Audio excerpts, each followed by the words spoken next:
Makaliga ng 20 anyos, liwat na nga nakabalik sa Final Four ng NCAA Men's Basketball ang Benilde Blazers.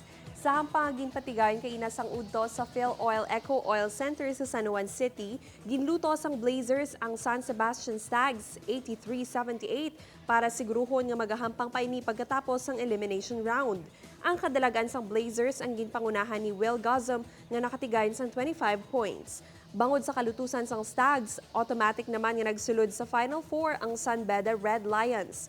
Una na nga nakapwesto sa playoffs ang Letra Knights kag LPU Pirates. Sa second game, ginlutos ang Arellano Chiefs ang Perpetuals Altas 86-81.